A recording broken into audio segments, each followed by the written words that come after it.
Alright gang, you know what you're looking at. This is the Snowspeeder from Empire Strikes Back. I did a previous video about the Stormtroopers.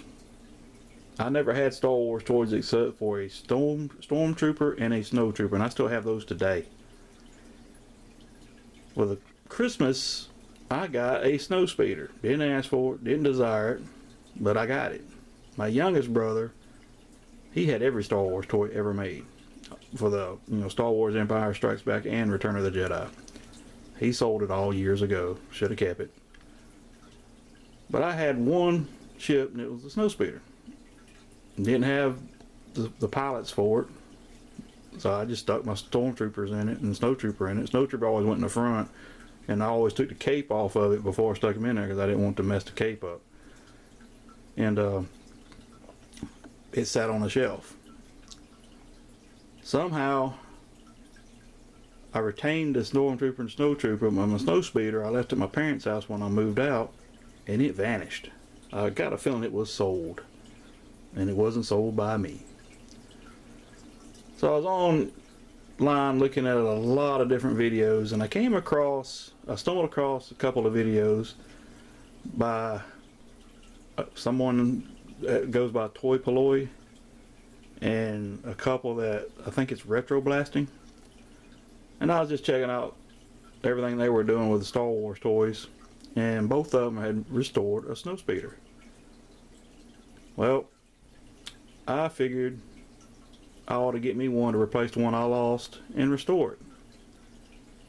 Well, I got this one, and it was almost complete, and it didn't work. So I had some parts that I saved from box lot quantities that went to Star Wars vehicles, and I'm glad I saved them because the parts that were needed on this I had available. So I took it apart to get the guns working again, and they work. And I got all the missing parts out of it. One of the cannons, the engine outlet on the back, one of those were missing. And here it is. Decals are in pretty good shape, and it is a cool looking Snowspeeder. I bought two pilots. Good lord, they were expensive, but I got them, and they do not have their weapons. But both cannons there, and when you push the trigger on the bottom, they both light up. There's no breaks or cracks, and not really any staining whatsoever. Alright, here's the back. You can see the harpoon is still attached. Sorry about the focus there. As is the block. And this is one piece I had to put back on here. Alright, here's the other side. So like I said, I had to replace the harpoon. Fortunately I had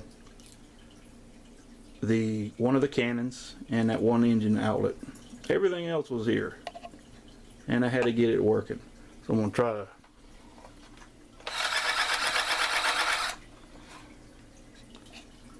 so there you see the cannons do work. Everything lights up. It took a bit to get it straightened out. I think it's just a loose wire because I really didn't resolder anything. I just moved some stuff around with my finger and it started working. I could not find a break anywhere. It could also be that maybe I've jarred a little motor in there and it ended up freeing up. That could have been it too. So I put it back together, and it's been working ever since. It's been working for about, I don't know, maybe 6 weeks. So, and there's the two pilots, original pilots from the toy line. They're in pretty good shape. Alright, so now fixing this Snowspeeder has inspired me to get a TIE Fighter, the original white one, and I'm looking at one currently on eBay, and it's going to be coming off tomorrow morning, and it doesn't work. It's got damage to it, but I want to buy it needing some work, so because I just want to try to fix it. So I'm gonna post a video of that once I get it done too. And I'll post the videos together once I get them all done. Alright guys, thanks for viewing. Have a good one.